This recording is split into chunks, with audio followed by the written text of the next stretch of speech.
while you're doing that, I am recording and all the levels are good, Bruce. So we can do this. We go 3, 2. Getting tabled. Getting tabled. Getting tabled. Getting tabled. Getting tabled. Getting tabled.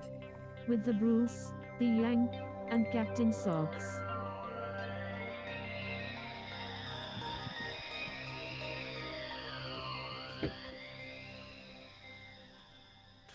Hello, future people, and you're again listening to Getting Table with your host, the Bruce. Hello, folks. We are back again, and joining us this time is a major distraction, formerly Captain Socks. Oh, he's major Thank you, everyone. distraction now? Oh, man. Well, yep, I'm back. I'm not lost, like you said in the last tagline where you couldn't find Dude, Captain I'm Socks. sorry when you didn't show up, and I was just like, oh, I couldn't have written that better if I tried. It's all good. I didn't get my stuff lost in the laundry like you do sometimes when you actually lose actual socks I doing love the laundry. fact that he's saying that it's all good, almost like he thinks we're apologising. No, it's gonna be back. Same family, as George knows. Family comes sometimes.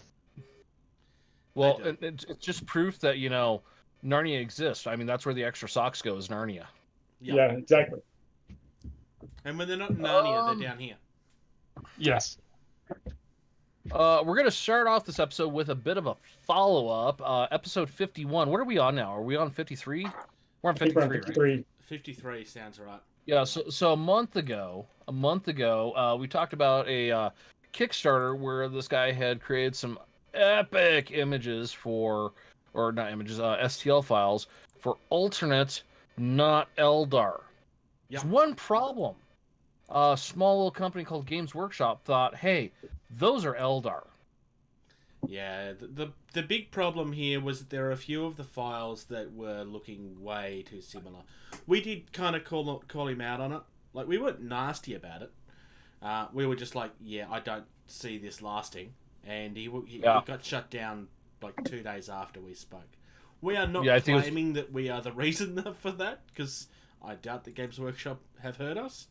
I suspect that Games Workshop follow Kickstarter a lot closer than most people think they do.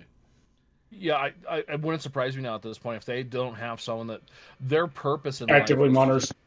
just go through Kickstarter and stuff. On a related note of this, there's a YouTuber channel, Sodas. He did some, animated Warhammer video stuff and everything. He had to remove his content as well this last week. His statement, though, was that he is going to be working with Games Workshop now. So that may be something cool coming about. Yeah, that's something cool on his. I mean, Games Workshop, let's be honest, they've been in business for a while. They've made a lot of money. They're not entirely stupid if they realize, hey, this guy can make an animated movie, which fans are clamoring for. Let's pay him to make an animated movie. Yeah. But we own it, not like someone else. Yeah. Now, when the Kickstarter went down, he messaged everybody that was backing the Kickstarter. His original intention was that he was going to try moving across to Patreon. I actually pointed out to him that if they're already watching him, that's probably not going to have an outcome any different. And the last I had heard from him was that he was going to create a Discord server, and he's invited all of the backers across to the Discord server, so that while he figures out a way to get his work out for people to be able to look. I mean, the big thing here, the work that he's done is amazing. Like, there's no question about that. It's absolutely gorgeous. And he's not the first to do this. I mean, there are Eldar files all over most of the 3D printing things. Not as many as there are Space Marine files, because it's just the way that it goes. Well, I mean, Space Marines is 18 chapters of, fanboyness, so. Yeah. Our Patreon, JP, did point out that copyright is not quite as black and white as it probably used to be, especially after the Chapter House scenario. The big thing for me was that if you were to line up certain things from that Kickstarter alongside the actual models, they were scarily close. The Guardians and the weaponry specifically were some of those very, weapons very was close. He needed to change specifically the weapons. The weapons needed to be altered a little bit for him to get away with it. Which I'm hoping that he does too, because genuinely I think the guy deserves to be able to make some money off his work. He just needs to rework it in a little way, so that he can genuinely argue that no, this is my own thing. Yeah. So, unfortunately, we were right about that. Well, hey, I've got some really bad camera lag right now. Unfortunately, we were right about that. But that is what Games Workshop. I mean, it is. They own the end all be all rights to that, and you know, if you're in business to make money, you need to protect your stuff so that you can make money. It's what it is. So Yep, that's how businesses work. So with that being said, though, I think we're ready for this. Newly received or noteworthy information, especially about recent or important events. So, the last time we came to you, we mentioned a little event that was happening 2 days after we were recording. And then again, we mentioned that a little event was happening 1 day after we were recording. Which is Warhammer Fest. It was last episode that happened, right? I think so. That sounds Captain right. Socks, was it last episode? I think so. I don't know. I think so. Anyway. I don't remember if it was the technical issue or not. No, I don't think it was. I think that was the previous. Anyway, it doesn't matter. So, Warhammer Fest was a thing, and it did happen. So, we've got 6 days of goodness. We're going to kind of skim over some of this. Alright, through the power of editing, we are back. So, they broke it up with Age of Sigmar on 1 day. Warhammer was being done... Sorry, 40k was being done over 2 days. There was a day specific to their boxed games. And there was a secret for their last day, which I kind of was expecting to be the Old World game, because I'm kind of thinking it's due for them to say that. But no, it was probably the most predictable thing, unfortunately. Day 1 was interesting. So, as I said, I'm going to kind of skip through a lot of this. I think day 1 is probably one of the better ones. We get a new god coming in miniature form for Age of Sigmar, which I love and I hate. I mean, I love the mini, but the fact that he's the god of destruction and the chaos beasts are not destruction minis really confuses me, because it feels like they should be together as opposed to him and the orcs. Mm-hmm. I mean, you could paint him green or something if you wanted to. But this is, I think, one of the best miniatures they've done in a long time, especially size-wise. I'm gonna disagree with you on that, because if you scroll down a little bit, you have these like bat centaurs, right? Yeah, bat centaurs. You mean for the vampires? A vampire? Yeah, they're bat centaurs. Yes. These are very much Marmite, the Bat Centaurs. I love these. A lot of people don't. I've been very tempted to pre-order these this weekend. Those people that are wrong these are up for entitled to pre-order their now. own opinion, even if they are wrong. I love everything to do with it. This is... the thing we keep on arguing is that we want them to have some original ideas and stop recycling things. This is an original idea that I have never seen anybody do before. Yeah, I mean, the idea of, like, you know, the centaur, it's been around for a while, and then, you know, it's typically done with, you know, a hooven beast, not a giant creepy ass bat. Yeah. I mean, you want to talk about nightmare on this is I'm not 100% sure how I would paint it if I brought one. But that doesn't mean it's any less tempting. This is very tempting. This is something that you could buy at any point, though.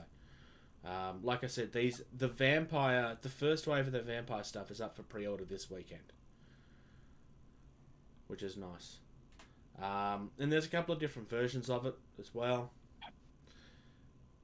And the big brother of the guy from the Cursed City box set has come back, and may actually be the same character. I think I'm just being a bit of a smartass. For some reason, he's offering his blood to his minions. I don't quite get that, but anyway. Well, if they ingest it and they survive it and they become stronger, kind of like lore thing. Yep.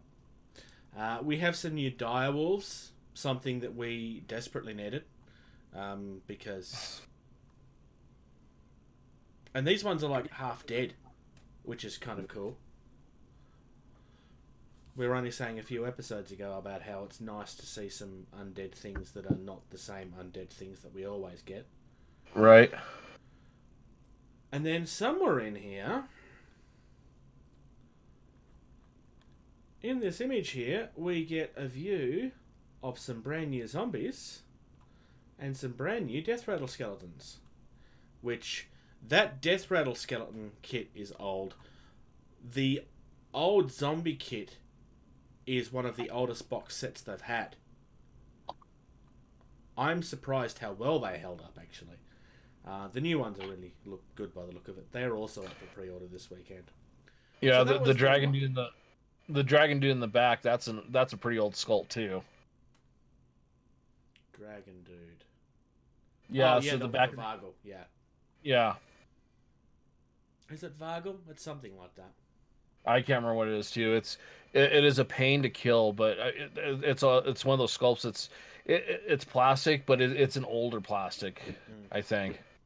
I think that if you were to make one of these armies from scratch, you would need to paint the Vargil in a light blue grey to match your new heroes. Just to connect them together. That would be my personal preference. Maybe give him a little bit more colour because he's a little bit more... I don't know. But I'd be wanting to connect to make it obvious that that's where the other body came from. On day 2, honestly, I think day 2 is kind of a bit meh. That's just my opinion. I do, however, like... Personally, I do like the new hero for the Adepta Soriatis. I hate it. It's, again, very Marmite that you're not alone on that. I don't know. It links together.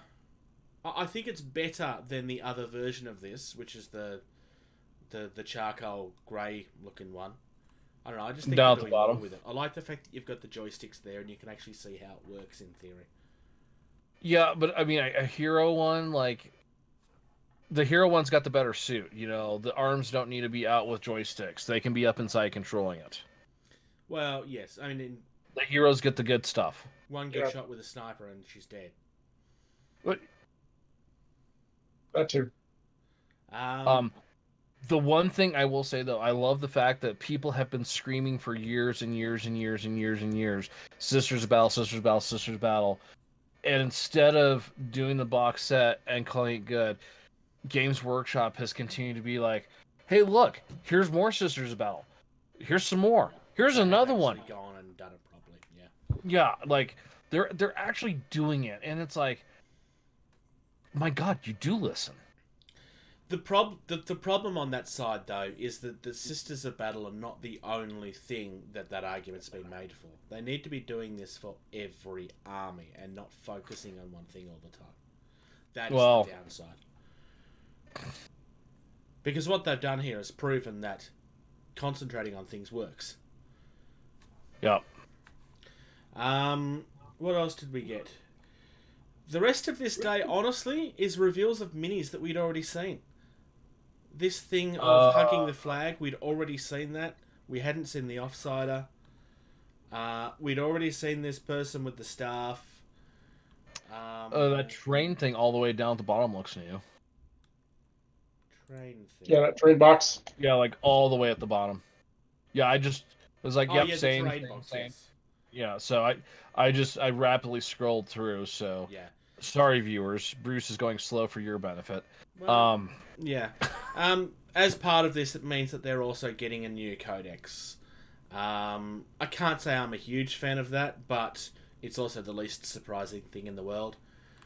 And yes, the terrain box. Oh, there's another book coming out for Warzone Caradon, which is totally not boring. It's totally the most exciting thing ever. But all jokes aside, yes, we got actually genuinely a pretty good looking terrain box, I think. It'll be interesting to see how much they're charging for it, but I genuinely think that looks like a good terrain box. That terrain box, just looking at that, that's going to be 110 US. Probably. It'd be around there somewhere. Day 3 is Black Library. I'm a little more excited about this. Yeah. Not because I want to get all these and not build them, but... So, the big thing coming out of this, let's be honest, was Gaunt's Ghosts.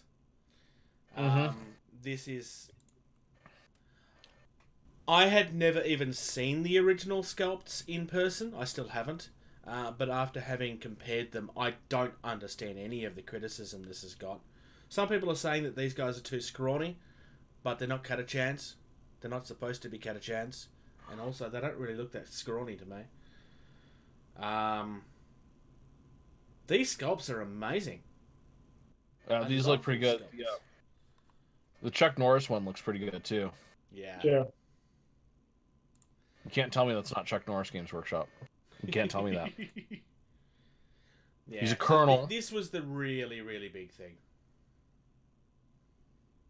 I think it looks good. Yeah. I think it's right up there with the Sly Marlboro and the very limited edition Colonel and stuff like that. I think that's right up there with that stuff. You know, this like somewhere. Yeah, it's. Oh, you can't see me pointing. Major. I'll get to I'm going to call the post Alien on it. Rawn is like the creepiest good guy I've seen in a long time. Which one? The guy that's got his knife like this and has this really... Evil scowl. He just looks...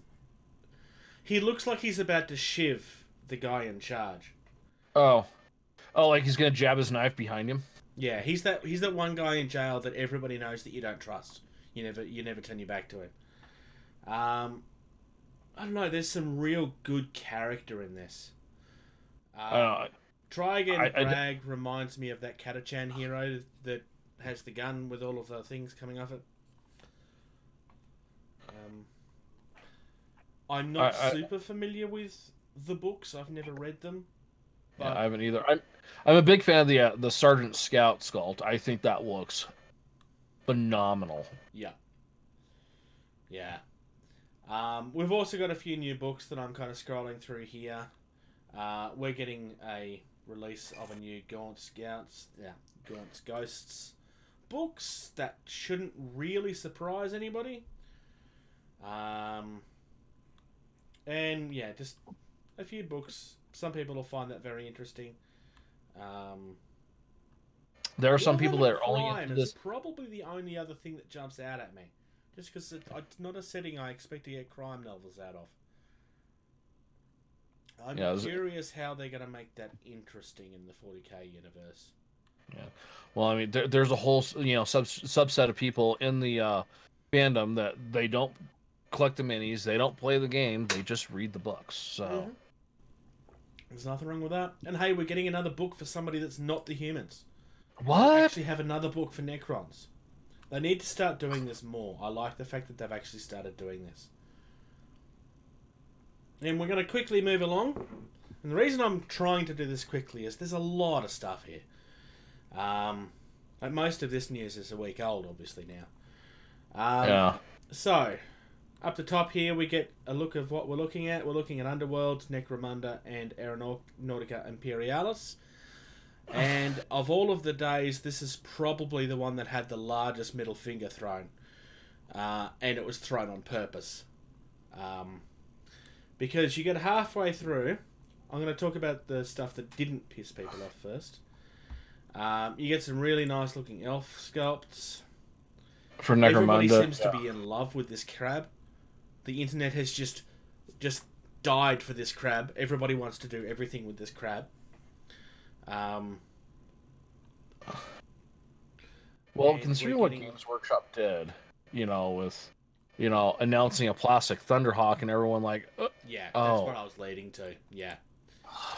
So yeah, as George just spoiled there, they teased that they're finally going to do the other thing that they've always been asked to do, a plastic Thunderhawk. And what they're actually talking about is a tiny little ship for Aeronautica Imperialis, which is a game that doesn't have a lot of players, but they deliberately did it in a way to get people's hopes up, and then angered a lot of the people watching. And then when predictably the community started complaining, they started reacting to the complaints by getting all snarky about it. The hosts actually reacted by kind of tormenting the people watching. Well, and that's why people are jumping on, like, let's vote this the best miniature of the year for the crab, because it's just a crab, right? Yeah. So let's lame sauce, our favorite mini, because they're gonna lame sauce us on, Plastic Thunder. I would go buy a Plastic Thunderhawk, paint it up in a Space Wolf tartan, and just be like, yes, I have a Thunderhawk for my Space Wolves that I don't play. The big thing about a Plastic Thunderhawk is that you know that it's going to be a big money item. Truth be told, I don't see myself that I would buy one. Just personally, I don't see that I'd have a huge interest in it. But it would sell like hotcakes. For every army, for every army that you get a flyer to what's the word? I can't think. But I mean, air support. There we go. A Thunderhawk is like the end all be all, really. Without getting into all the crazy Forge World stuff. Yeah. You have your. Well, it is a Forge World thing. Right, but it's Forge World money. I'm talking like, the plastic kits that you can go pick up for 60, 70, 80 bucks, whatever. Even if this kit's, 150, 200 bucks for a plastic kit. It would be around the $200 mark. Yeah, even $200 for a plastic kit like this. Yeah. Never mind the fact that they could also sell all of the extra bits to customize it for high money as well. Yeah. Oh, absolutely. And like I said, just for, the centerpiece of an army, just having that and, set up with your army, regardless if you use it or not, people are going to buy them. Yeah. And for them to go through and just be like, oh, yeah, it's for this, it's a small scale, it's this big. Yeah.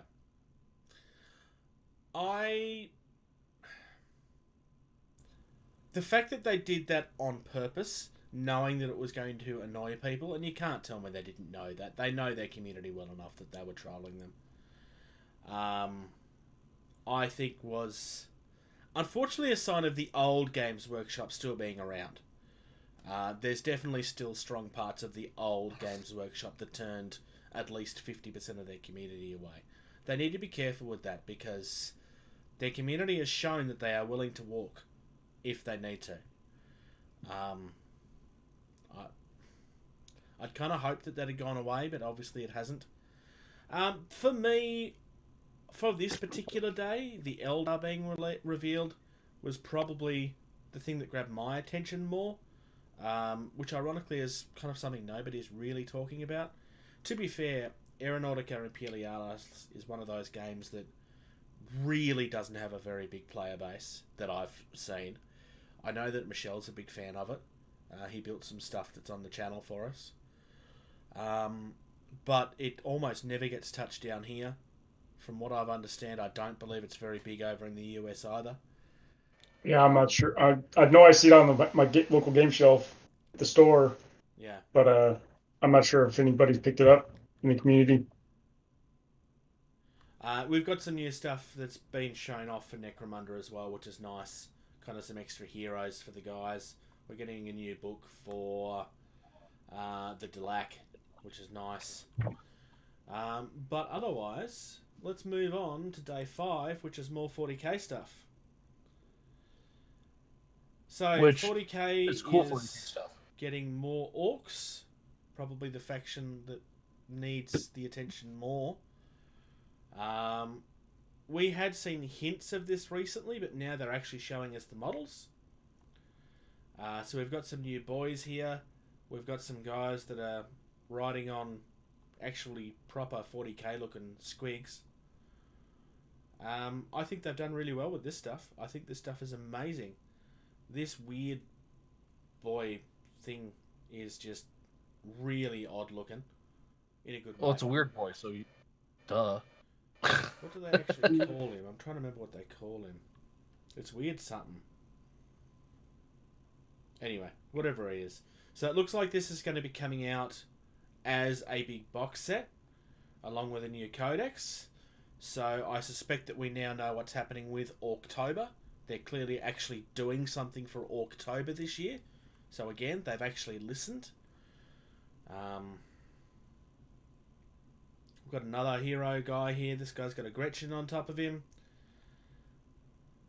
And we're getting upgraded Cadian shock troops, which to me, unfortunately, probably solidifies the fact that I doubt they're doing anything with Catachan. Because I suspect that we would have seen it if they were. One of these Cadian guys looked like he's wearing underwear on his head. I know it's supposed to be a balaclava, but they could have picked a better colour for it. What? Why? Why? Why would they do that? So it's nice to see that we're getting upgraded stuff for them, though, because it's another army that kind of needed the attention. And then lastly, so my guess for their day 6 was that we were going to get Old World, but we're not getting an Old World. Well, not yet. We're getting a new edition for Age of Sigmar, which is really exciting. I mean, I don't hate the fact that it's happening. It was going to happen soon. I just don't really understand.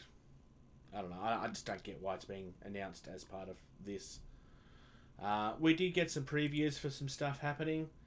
So, apparently the test that was the Sigmarines, which then led to the Primaris Marines.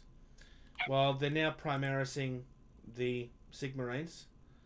And they've also given them a new hero. And I'm just going to leave this picture here for a minute because this hero is gorgeous. This is another model that I can see people stealing and converting for the Blood Angels, because you can't tell me those wings don't belong on Sanguinius. Yeah, I was gonna say those wings. I can see people buying the kit, just get their hands on those wings to throw on a Smash Captain. And yeah, so we've got new Sigmarines coming. These are more stoic and less slouched than the other ones. They are a new item. They're not replacing, they are adding to the army again. So, like all new additions, it always seems to start with the Sigmarines. And I'm not having a go over that, it's just the way that it is. I do like this big chunky boy with the lion face on his chest. The shield and whatnot. Yeah, he looks good. Yeah. And then we have a tease of... And this is kind of the thing that everybody's trying to figure out, what these new creatures are. There are a few people that are trying to suggest that we're getting new Skaven. I'm sorry to disappoint you, but that's very clearly not what this is. It makes it very clear in this that it's something that's new. Therefore, it can't be just a new version of something. It's actually a new... They use the term new very specifically to say that this is something that we haven't got yet. There's talk that these are going to be the silent ones that they've kind of been teasing since the game started. There's been some people kind of teasing the fact that it might be like an insect type race, which I like the idea of, but nobody really knows. There were a few suggestions that it could be and I could be saying this wrong, Famir, but that looks like it's been shot down. Nobody really knows yet, but it's definitely the thing people are trying to figure out. But yeah, they specifically say a new breed of evil, so it's very clearly something that's new to the world that we will have to wait and see. And obviously it's not the vampires, because we've already got the vampires. And that's it, really. There's a lot of stuff in there that was interesting. I can't say all of it jumped out at me. There's definitely a couple of days where I kind of went, The fact that an entire day was taken up by the Sisters of Battle kind of somewhat disappointed me, because most of it was stuff we'd seen before. But the good stuff that we got out of that day did make up for it. Gaunt's Ghosts is the only thing that really jumped out at me for Black Library Day. But it's not bad. It was a fairly good week, really. A lot of good reviews. Continuing the never-ending dripping of new stuff that's coming. As the resident person that doesn't touch anything Games Workshop, anything that jumps out at you, Major? Thanks for the quick promotion there. Those, like you guys said, those vampire centaurs or whatever, those look pretty cool. Yeah. And then that last one with the wings. So. Yeah, the new hero. Yeah. I think that's easily the highlight of the last day. I mean, yes, there's a new edition coming, and that's going to be a thing that happens in June, most likely. It's happened in June every time they've dropped a new edition for this game. But I personally don't get super excited about new editions for a game that's already going really well. In saying that, I did buy in for Warhammer not long after the release of the new edition, so 40k, but that was kind of coming anyway. I didn't get triggered by that. Yeah. So we'll move on from Games Workshop into another Games Workshop article. I was going to say. So, this discussion is either going to go one of two ways. Games Workshop are releasing new paintbrushes, and they are up for pre-order this weekend. The first thing that jumps out at me is the colours, because these brushes are white, and my immediate thought is, why would you release white brushes? They're just going to get stained by the paints. But these are synthetic brushes, so they probably won't get stained, actually. They shouldn't hold the paint like that. Red will stain anything. Well, that is true. So yeah. Red will stain any of these brushes. You know, I can see why they're wanting to do the synthetic, because that initial stain. So, like, you know, that's what's going to stay on the bristle. So if you do like a light gray or something like that, get it stained like that, should be good. I can see the advantage of that, where a lighter bristle, you can see when your brush is clean. Yeah. Also, that is actually a good point. I hadn't thought of that. Also, being the person I am, that you know, when I get to dry brushing, and you ruin your brush when you dry brush. Yeah. I've not picked any up because I've not been doing enough painting to warrant picking anything up, but I might, since these are a new release and I do like the look of them. I may pick up the dry brushes to try dry brushing with, because the other thing too is with the dry brush is, like, you know, getting it clean. Yes. Yeah. Because you're packing that paint in there, so you're scraping it off. You know, I could see like a good synthetic brush. Good. You know, so that's the big thing. There's so many synthetic brushes out there that are synthetic brushes have their downside. Yeah. That doesn't make them bad. It's just that there's challenges that come with synthetics. There's no way of knowing yet what these brushes are like quality-wise. I doubt they're going to be garbage. The big question everybody had after the announcement, and their Facebook page got flooded with trolls with this question, and I responded to a couple of them personally, whilst biting my tongue very heavily, because the big question is, how are they going to be priced? Are they going to be priced competitively? The answer to this is coming to you now. So, the large shade brush in Australia is $19, which, for you guys, is $12.50 to USD. About 13 or so. $14.77 apparently. $12.50 on the website. These are going to be, and I called this. Go to their page and see me commenting if you like. It's going to be as competitively priced as their current range is. In other words, not at all. So, They they do not competitively price their hobby. Yeah. Because So this is for the people that don't know that you can buy stuff elsewhere. right, yeah, no, Yeah. all my other brushwork and everything, with the exception of shade, I won't use my Winsor Newton 7 series for shade. So Yeah, I agree with you on that. I've got a crappy water brush that I use for my shade stuff. The dry brushes, I could see spending the money on this because, Games Workshop does get it, and my dry brushes are Citadel line dry brushes because they get it. I had an army painter dry brush, and that thing fell apart faster than a Fiat. George, the next time you're in Walmart, go to the makeup section and buy some makeup brushes and try them. Just get a smaller size one. Trust me. For shade? No, for dry brushing. Oh, I have the Citadel dry brushes. They've been holding up a lot better than the army painter one. I would be willing to try these. It'd be worth it. Trust me on Yeah, this. well, I'd be willing to try the synthetic ones. Yeah, I'm definitely willing to try them as well. As well as the Games Workshop dry brushes have held up for me. I'd like to see how it compares to the synthetic ones as far as keeping them clean. Yeah. Generally speaking, for Citadel brushes, ignoring the price of them, tend to come across as an average brush. The issue is that they're priced slightly higher than the Winsor and Newtons. Or on no, not really. These are cheaper, but these are synthetic. Synthetic brushes are cheaper. Well, the brushes, my Winsor Newtons that I got, like their equivalents on Games Workshop, the Games Workshop are cheaper. Okay, I stand corrected then.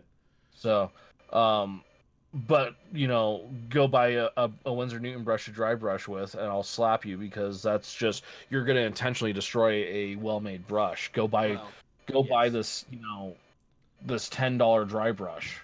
From Games Workshop and use that to dry brush with. Why? Because Games Workshop is designed to dry brush with. Yes. My point was more the general brushes line. Yeah. Yes.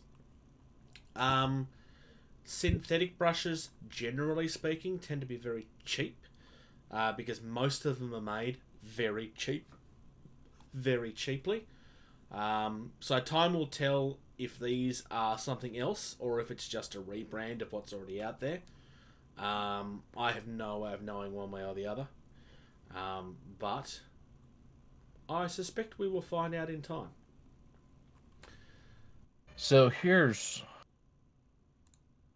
I'm looking. For people that so were watching the video version of this, I did show off the Australian prices for you. Are you looking up something in relation to that? No, I was just looking to see if they had, just stopped doing their other brush line, which they haven't. So no. I'm looking at something else. So you can just move on to the next topic there, Bruce. I'm looking for my own personal edification. Oh, that's interesting. So, let me finish doing this. So, you would think, synthetic brushes. Oh, well, those will be cheaper, right? Yeah, no. No, the synthetic brushes, I'm specifically looking at the dry brushes, are $1 to $2 more than their equivalent in the regular. Oh, that's disgusting. I'm looking at it if you go pull it up right now. So a large dry brush is $9.50 US. The synthetic large dry brush is $10.50. The medium dry brush synthetic is $8. The medium dry brush, the original, $6.75. The small one, the original, $6.50. The synthetic, $7.50. So, in order to justify this, these brushes need to be significantly better than anything else that's currently on the market. Because that's disgusting. Because I was a little shocked to actually see that they're charging more for these synthetics than the actual hair. Now there's a Kickstarter. Actually, it's not the same over here. That's interesting. Oh, really? No. Oh, no, yes it is. Yes it is. No, it is the same over here. Okay. I was comparing be the like, small one by mistake. That's just... Okay. So for those watching the video one, just to prove that George is not just making things up. So in Australia, we have a $16 dry brush. And the equivalent is $17.50. I suspect that we're going to end up having the same answer on these brushes as we do for most of the rest of the line. But time will tell. Moving on from Games Workshop to actually a different company this time. At the same time, Mantic were starting to show off some new stuff that they've got. We've got some Elven Drakon Riders, which are just insanely cute. So these are Dragon Riders, exactly what it sounds like. There's also a hero on a dragon. That is arguably, I reckon, 10 times better. That Draken looks much more fierce and nasty, and he has a lance that doesn't look like it's going to hurt anybody. But they all have lances that look like they're not going to hurt anybody. I'm very tempted to call these umbrellas because they kind of look like umbrellas. Yeah. The hero one doesn't, but the rest of them do. It totally looks like a giant patio umbrella. But I do like these models. I'm not going to lie, I do like these models. You get to see them in their raw form as well, which is nice. Shows off a lot of the detail. Mantic really are doing some nice stuff. So these are resin. They're not doing restic anymore. It is all resin, which is nice.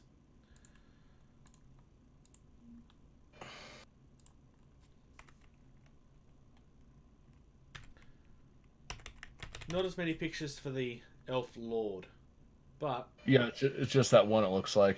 yeah, some nice looking stuff. So I will sharply move on to Marvel. We've got a new Captain America mini coming out, and I'm sure this is going to surprise everybody. Nobody would have suspected that it's going to be in relation to the new TV show that just finished. Which, spoiler, I didn't know that was happening because I haven't finished it yet. You haven't seen Endgame? Oh, I've seen Endgame. I haven't finished watching the Falcon Winter Soldier. The series. Ah, right. Because if you were watching Endgame, then you already knew this a year and a half ago. Yes, but if you're watching the show... The miniseries, it doesn't... I know what you're saying, George, because I've watched the miniseries. Which is good, by the way. Yes, Yeah, I I'm highly still... recommend it. So, we've got Sam Wilson's Captain America.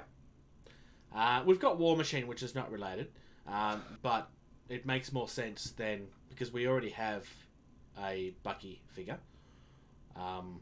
Yep. And although there is a couple of double ups, we've got an amazing Spider-Man coming, for example. This is definitely something that I think we needed to see. No idea what his rules are going to be like, but I'm kind of interested to find out. I think you can have a lot of fun painting this.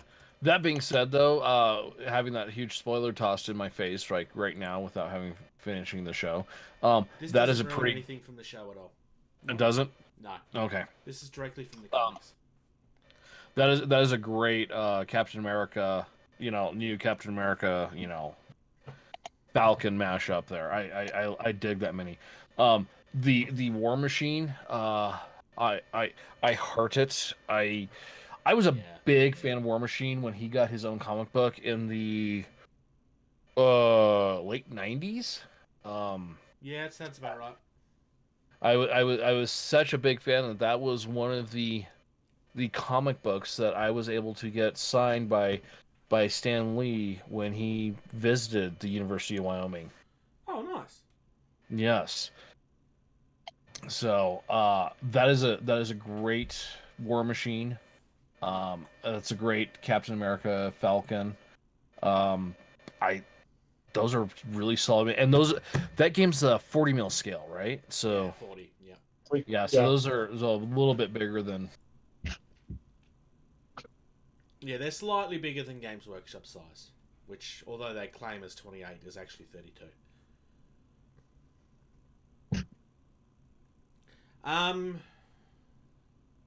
Yeah. If you haven't seen the Falcon and Winter Soldier show, you definitely should. I won't say anything specific about the show other than watch out for when they go to visit somebody in their home. And what follows is arguably, I think, one of the best scenes in Marvel history. I really love what they do with the older gentleman that they go to visit. Yes. And the outlook that this character ends up having, it's very, very powerful. And very current, actually, really. But for, like, world events and stuff. You don't really expect Disney to... I mean, they do have a history, especially lately, of pushing certain topics, but they don't tend to expound on them. invite something that's going to throw people in one direction or the other like that. But news-wise, that's it. I kind of kept a lot of the news simple this week because Warhammer Fest was just going to take up so much. So I moved one of the news points straight across into aiming for the indies. Because it made sense. Indie. Definition. Independent. Type. Slang word. Jargon. So, early on in our podcast, we spoke about a game called Judgement, which is a 54mm scale game that feels very similar to a game that George and I both own. But this game came out first. So this is a MOBA style game, kind of similar to what ours is like. So I'm referring to Super Fantasy Brawl, because George looks confused. No, I'm looking. So your characters will regenerate and recycle until the game is over. This is a new version of the game that is now coming. It's currently on Kickstarter with 10 days to go. So you do have time to look at this and back it if you want to.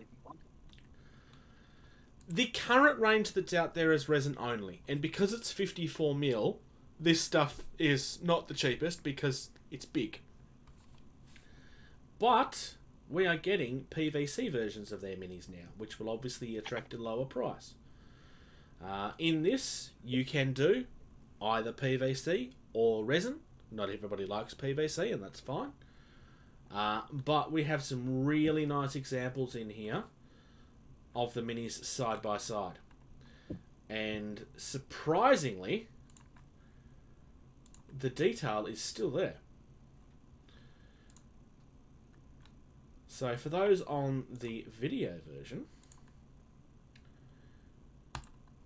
you are now seeing a picture on the left. Actually, while I'm doing this, I'm going to send you to the link because it's not on the page you're looking at. Alright, have a look at that picture. That's what I'm referring to. So, on the left, you have your resin, and on the right, you have the PVC. Now, it's worth noting that the resin picture on here, the lighting is not as good, and they have admitted this, because you're kind of not seeing as much detail. But they've kind of kept it because it does show that the resin is holding up all of the detail. You'll see in the leg there, the detail is exactly the same. The breastplate is very washed out. It looks like they've got the lights on too bright to me. But yeah, the big thing I wanted to point out is that, yeah, these actually do have some decent detail in them. Yeah, those look good. I'm gonna make one little complaint. Yep. You have to go in and back, like, right here, right now. Or not. Like, there's no, like, pledge, get into the kicks, you know, the pledge manager or anything like that. Like, they are not doing a $1 pledge and getting into the pledge manager. That's what your pledge without a reward is for. Right, but the ones I've done, Studio X is one of those where I they had two options. They had pledge without reward or pledge $1 and then get the pledge manager. Yeah, no. I clicked the wrong one. In the FAQs, they have actually said, yes, you can do this. You can pledge $1 and gain access later. Well, then never mind. Encouraging you to back for as much now as you can to help unlock additional stretch goals. I'm actually showing this on screen at the moment for the viewers. The question was, can I pledge $1 and gain access to the pledge manager to upgrade my pledge further? Yes, you can do this. So they have acknowledged that if you just back for $1 in the pledge without reward, you will get access to the pledge manager. But I can completely understand why you're asking the question. Well, not asking, calling them out on it, because that is the way it looks on here. Yeah. So on this, the big difference between Fantasy Brawl and what we've in this is there's monsters that will spawn as well, and you can get like additional stuff for killing the monster before the other guy does. So this is very much based around things like League of Legends and so like the stuff that's really popular video game wise. Like ours, you can just use whatever you want. You don't have to stick with a certain faction. If you want to, you can. So I like the undeath stuff personally. I will say this, like having having Super Fantasy Brawl, my hands and everything and whatnot. Super Fantasy Brawl looks more kid friendly and cartoony. Yep. This looks more, adult. And I'm not saying it like adults only. Like it's more crisp. Yep. Yeah, it feels more grim and more gritty. As opposed to, Super Fantasy Brawl isn't kid friendly, but it definitely, I can see what you're saying. It definitely feels that way. Also, I just want to acknowledge how much I hate the person that painted these minis is concerned. Because I'm sorry, but you painting that soul is just cruel. Mine is never going to look that way. You're just a horrible person that's going to make me feel bad about my painting. I'm being facetious, obviously. You obviously haven't seen the 28mm figure that has a cloak that has a mural paint on the back of the cloak. The last couple of days in one of the communities.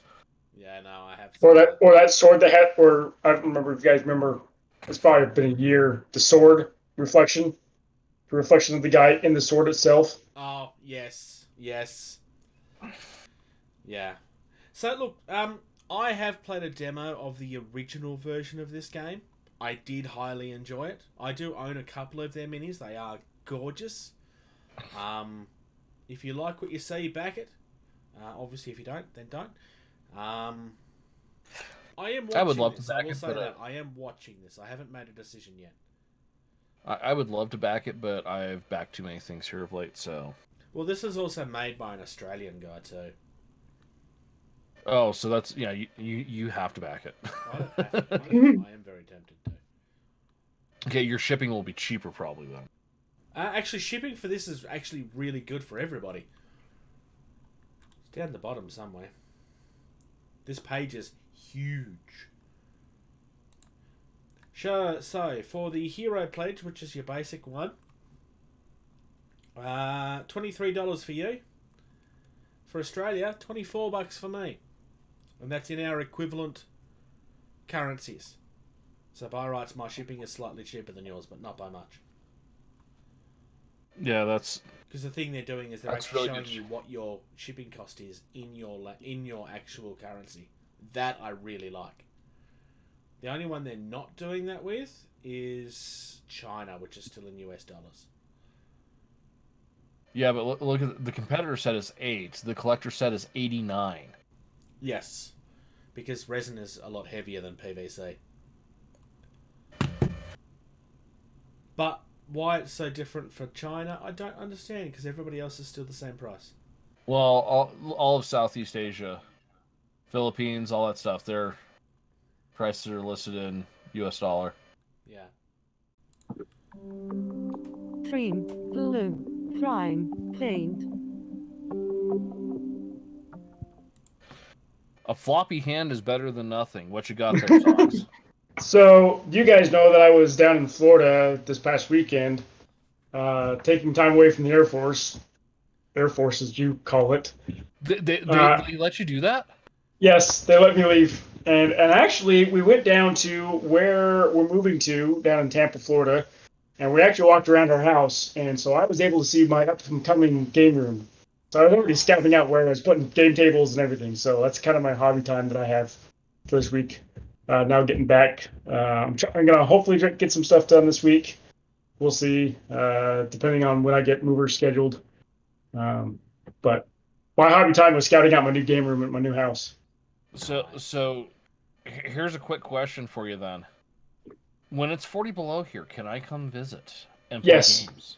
Yes. I will bring a tent and a sleeping bag and just sleep in your yard because that'll still be warmer than... It will be definitely warmer than Wyoming 40 below. Put him in the doghouse, literally. Okay. I don't have a dog, but okay. I'll build one just for George. I'll bring you one, Socks. I don't need a dog. I have 5 kids. I don't need a dog. That'll be great. It'll entertain the kids. Trust me. Oh. Yeah, no. Then they'll want to keep it. And Mom and I will say, nope. You guys are enough. Oh dear. I actually had a hobby day yesterday while I was trying not to fall asleep.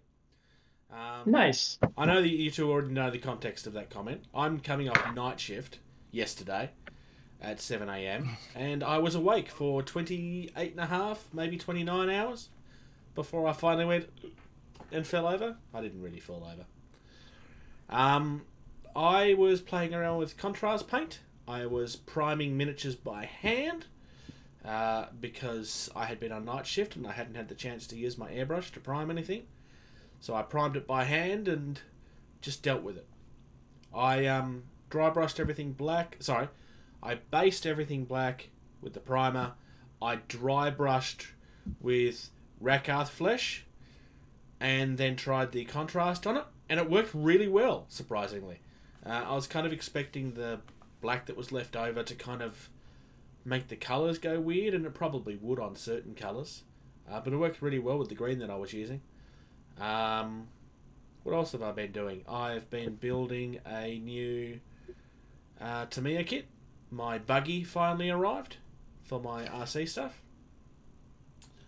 I have been building some of the Cursed City.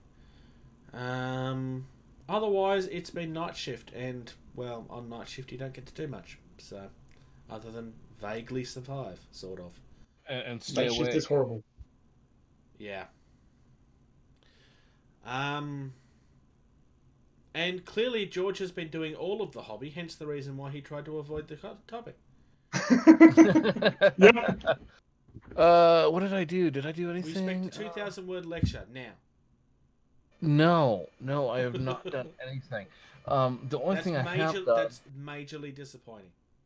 Well, Yes. So now I will have a review coming up comparing Citadel Dry Brushes. So, I'm looking forward to that, actually, because you may tempt me into buying one. We'll see. well, so I think I've got the large and the medium. I don't have the small one, but I figured It'll be they also do it's just smaller. well, they do free shipping for $32, so I got a shade brush and the small one, so I'm at least just getting stuff instead of, paying for, their fuel expenses. $10 worth of shipping. Yeah. Yeah. And synthetic brushes are better for washes anyway. Well, and the brush that I have that I've been doing it with, here, let's pause for a second. Are you ready to see my shade brushes? Are you ready to be horrified, viewers? Yes. Oh my god. Goodness gracious, George. They work amazing for putting shade on.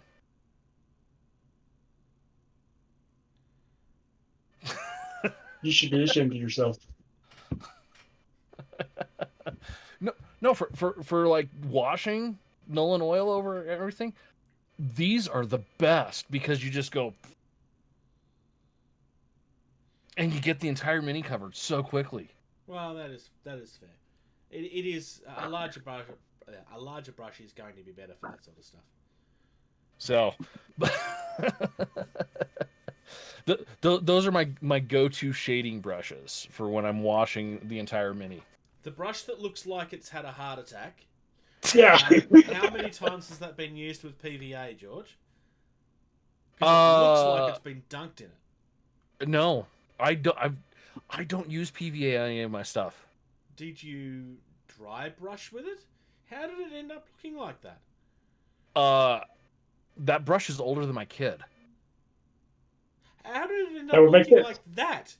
It looks like you've inserted a brush that's twice as big into a smaller It handle. went through a divorce with me. George treats his things very poorly. Viewers, I'll have you know my. join me and Captain Socks as we shake our head. All right. All of my other brushes are in much better care and condition. Here, I'll prove it. I don't know. Watch out, To be world. fair, all he has to do is pick up a brush that's not snapped and it'll be in better condition. Here's my Winsor Newton double aught. Hey, look, it's the brush he's never used. Yep. See? No, that looks good. See, take care of some of them. How many hours have you owned it for? 0.01. It arrived this morning. 2018. 2018. No, it's 2021, George. You're a couple of years out. George is confused, viewers. We apologise for his lies. Huh? Former Yes. Marine life coming out again. Anyways, this guy, right? This guy. Talk nerdy to me. Now it's game talk. Yay! So, we are talking about Drop Zone Commander this week. For those that are wondering, hey, why aren't you covering the battle cruisers? Well, we talked about battle cruisers last time. We know that there's now new ones, but we'll cover them next week. But we are going to talk about some resistance, or as George likes to call them, The Resisty. he can be taught.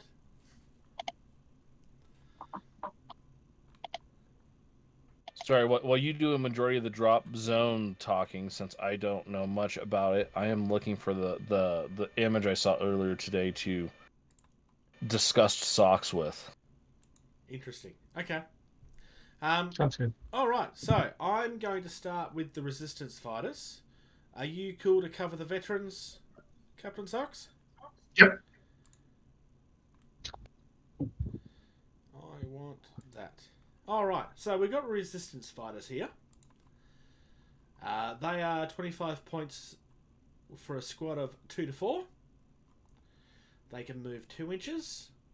They do not have countermeasures. Armor 7, damage 5, infantry type 4+. There's nothing special about them at all.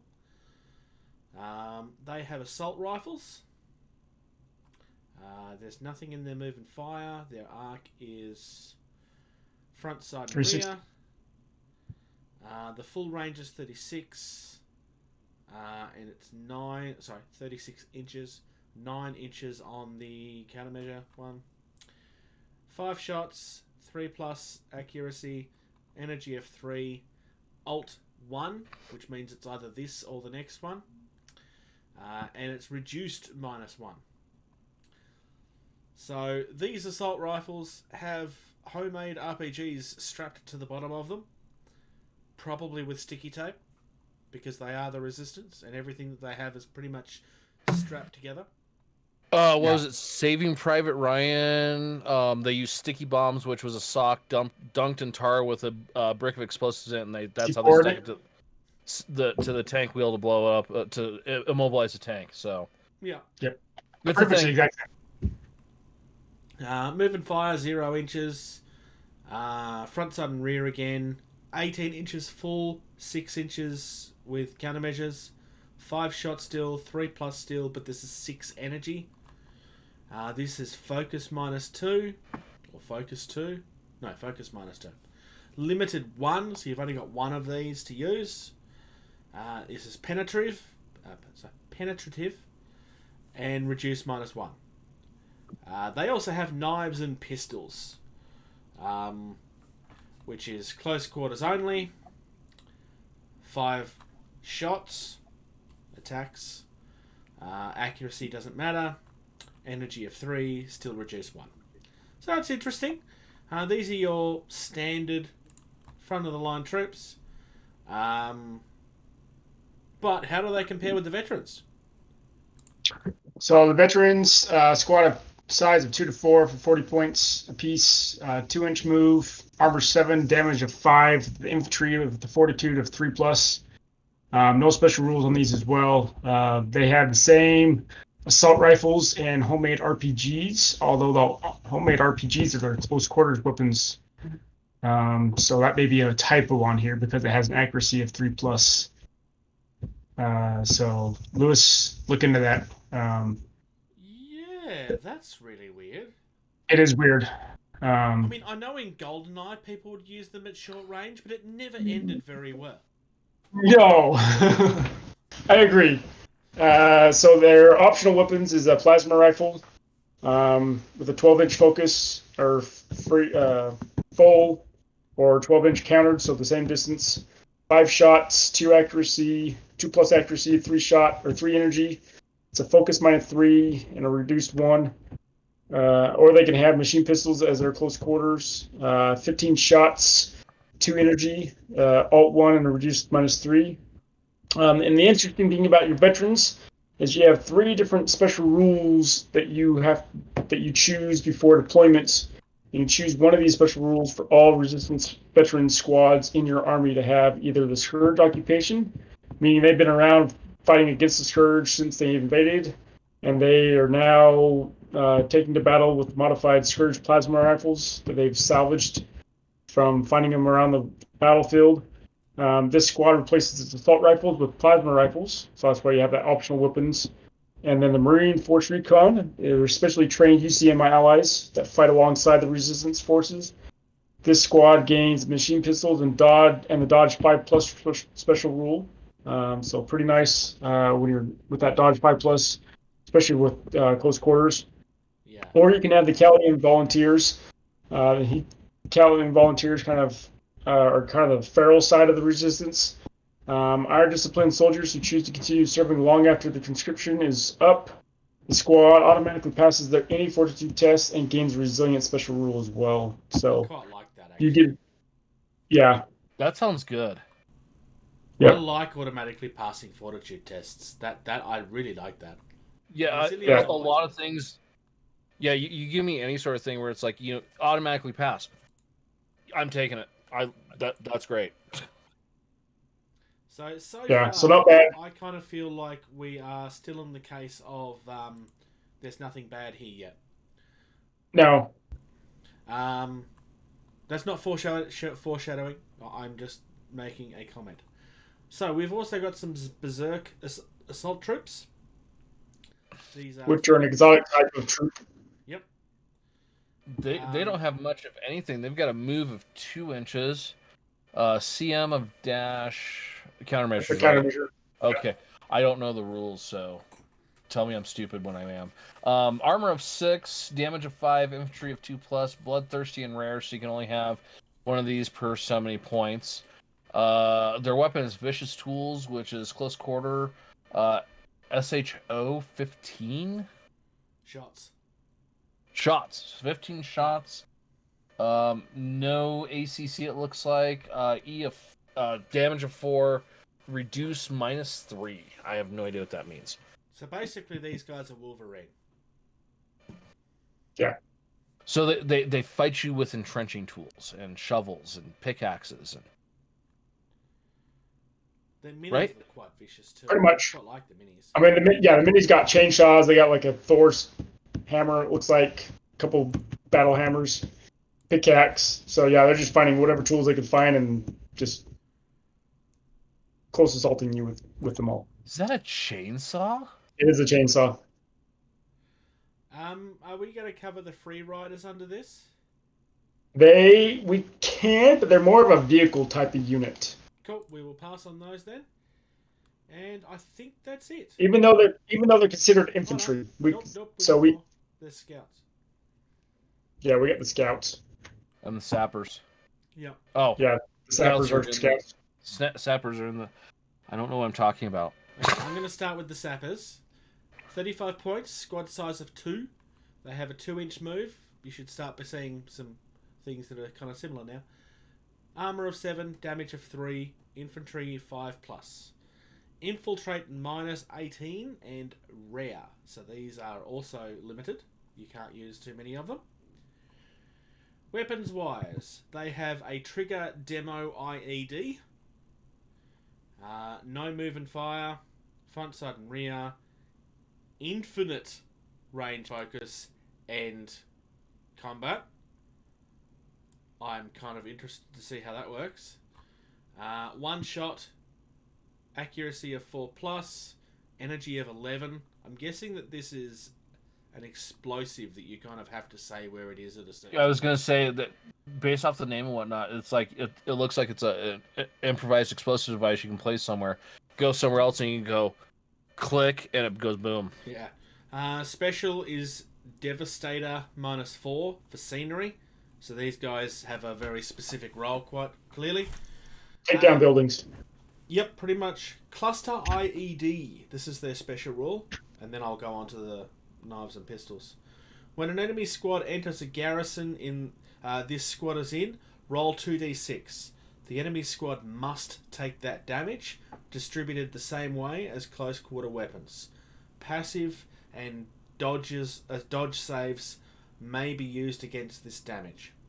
If a double is rolled, the explosion is a bit too powerful.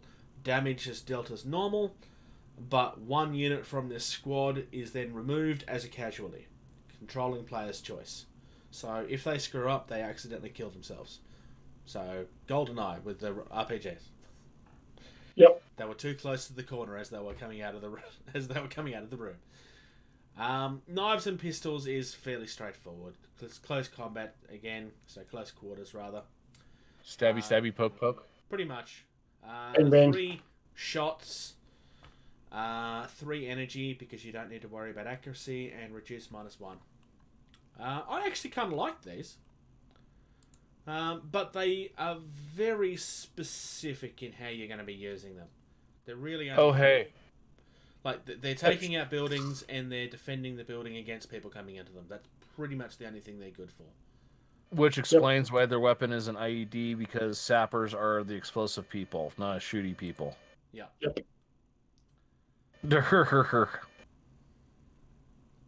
And otherwise, as far as resistance is concerned, I'm pretty sure that's it.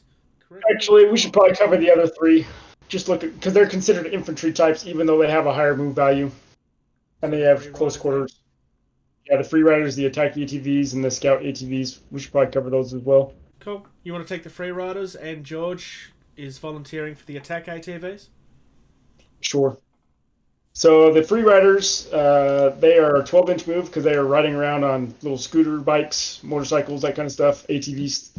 They have an evasion of 4+ or +4 type of countermeasure. They have 8 armor, 3 damage, infantry type, again, with a 3+ fortitude. They have an influence rate of -3 as well as resilient for their special rules. They have a machine gun, so they can move up to 9 inches and still fire. And then front, side, rear arc. The 24-inch full range and 12-inch countermeasure. 3 shots, 3 accuracy, the 3+ accuracy of energy 4 with the reduced 1. They also have knives and pistols. How they're doing that on ATVs, good luck. Close quarter, 3 shots with the injury 3 and reduced 1. They have a couple of special rules. The bikes, this unit loses its evasion countermeasures when in garrison. So if they go into a building, they lose their bike evasion countermeasure, which makes sense. You can't ride around in the building and evade very well. In addition, this unit may choose to retain its full move distance when exiting a garrison, although it cannot embark into a transport if it does. Meaning it can move all 12 inches, but then it can't go into the hovercraft or down a drill as a transport. It also has the sticky mines, so after completing a move action, pick one enemy unit that is unit moved within 1 inch of. Typo there, Lewis. That unit is hit by a sticky mine. That unit suffers an automatic hit from an energy 9 weapon. So again, just like in Saving Private Ryan, this time they're riding around on their bikes doing the sticky mines. So every time you're moving these things, you want to come really close to something on your way Yep. past. Exactly. I like George? that idea. Yeah. The attack Atvs. ATV. Sorry. That was 25 deliberate points there at for- first. So what, Bruce? I thought you said that deliberately. Oh. 25 points. Squad size 3 to 6. I have no idea what those little pictures mean there. It looks like a wheel and something else with a 2 next to them. They move 9 inches.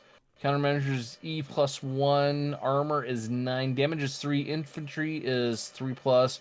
Special is resilient. Don't know what any of that means.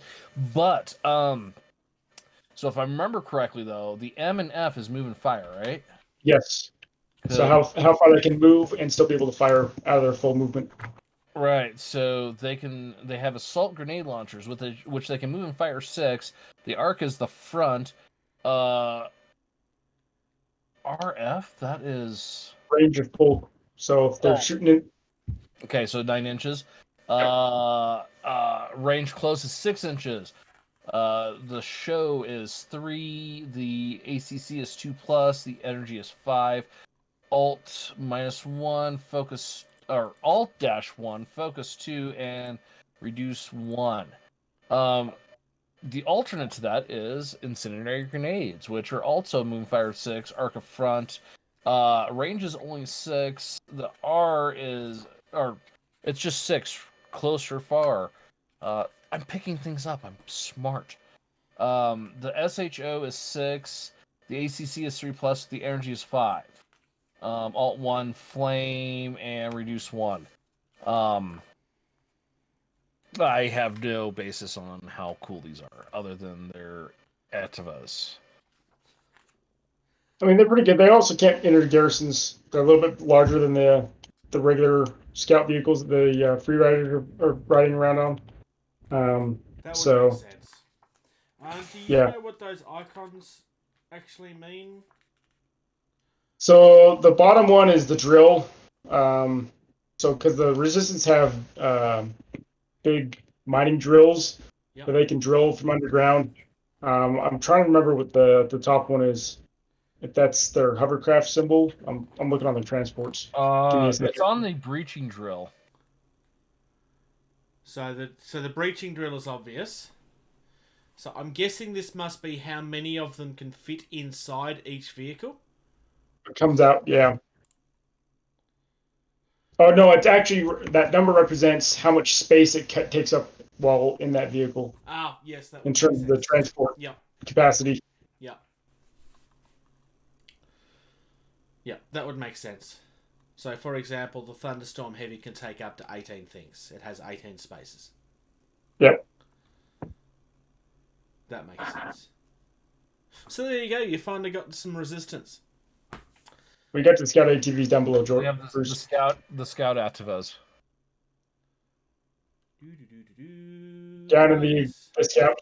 That's right, because I skipped these because I got told we weren't doing them. All right. My bad. I've lost my audio. So, the Scout ATVs, because I can speak properly. They cost 40. What? There's a squad size of 2 to 4. Same size as the other ones. I'm sure that's very shocking, but pretty much all ATVs look the same. 9-inch move. Evasive +1 for their countermeasures.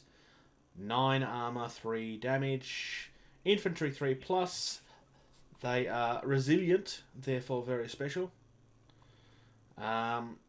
Cannot enter garrisons again.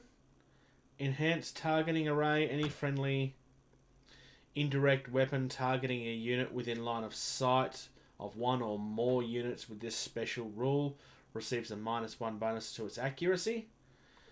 Disruptor of array.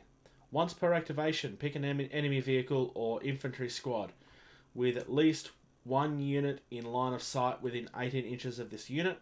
That unit suffers +2 penalty to its accuracy until the end of the round.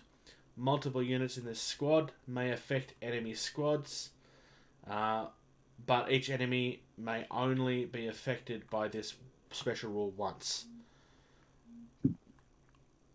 But they don't have any weapons, so this is literally just a distraction unit.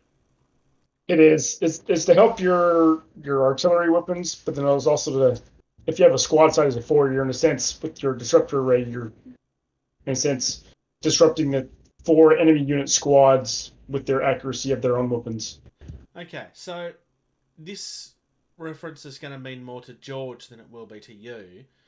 But George, it sounds like these things work in a similar manner to marker lights from 40k. Yeah, kind of. But Where it's the other they really way. don't- Rather than increasing the accuracy, it's making it harder for the other thing to get away. Right, or I think the better analogy you're looking for is a shield drone for Tau. Was it helping defense or was it helping? It was helping the attack, wasn't it? So the marker lights are general purpose like thing that allow you to hit an object better.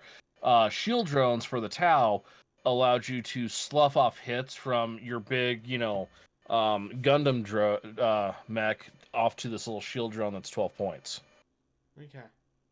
So just to double check, Captain Socks, Major Socks. It's going to take a while for us to get used to that. I know it is. Is this helping you get them, or is this helping you stop their firing? It's helping you stop their firing accuracy, targeting your own units. Okay, so yeah, George is right. It's a shield drone. Cool. Okay, in that case, I actually, this is another army that has everything that's useful then. For now. You wouldn't want to take too many of these, though. Because No, because you're going to be... every one you take is taking away from something you can use for combat. Not just that, but if you run too many of these, you're going to run out of enemy squads to disrupt with the array, because you can't stack on top of each other, just like that in that special rule said. So you can only...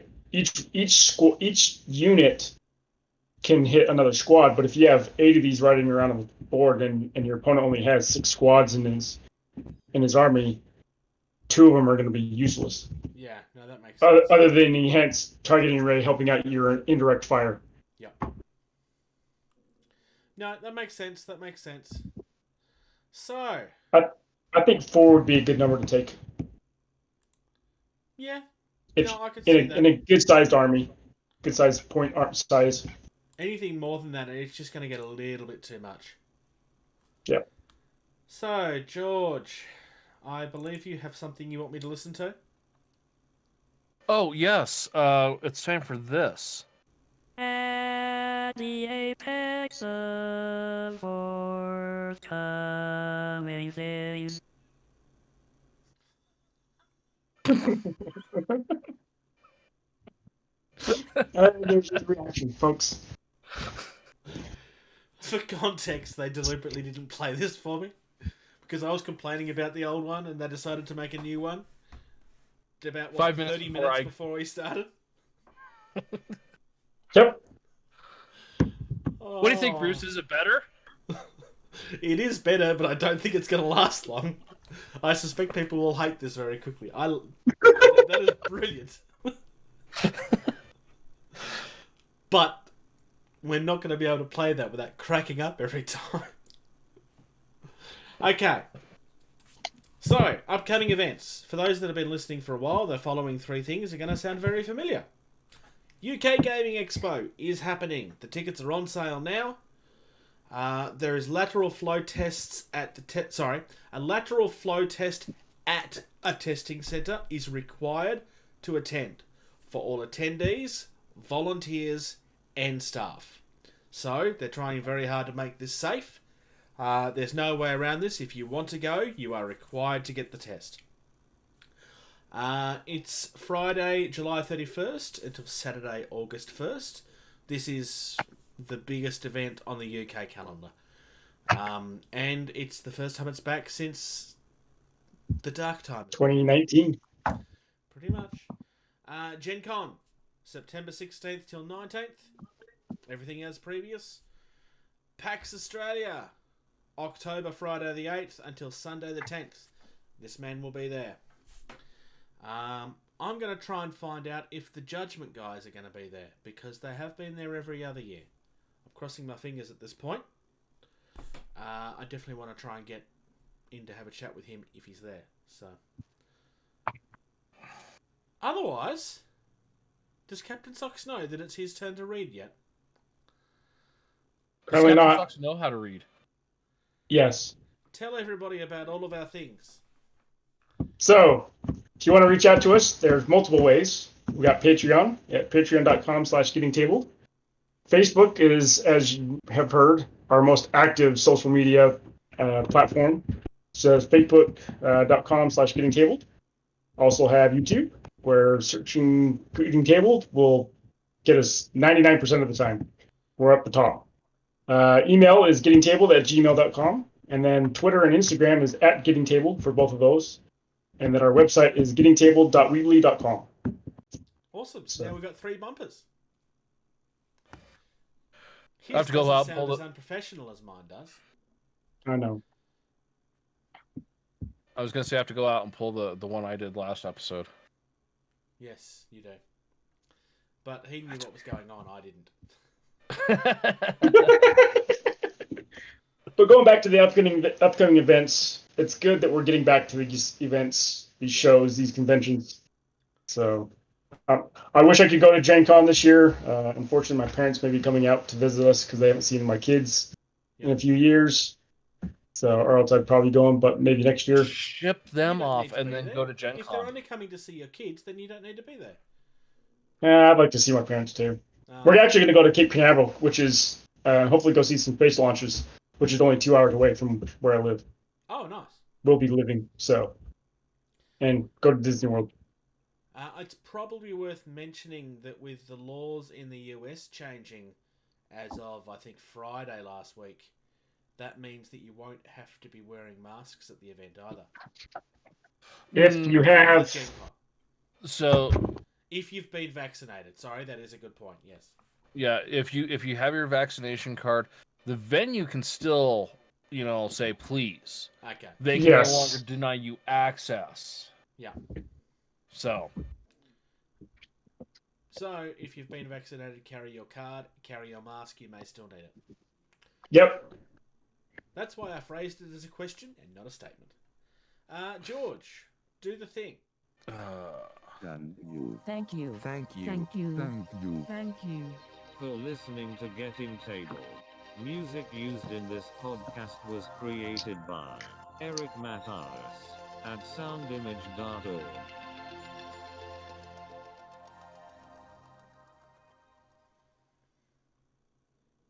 Hey, it's an episode.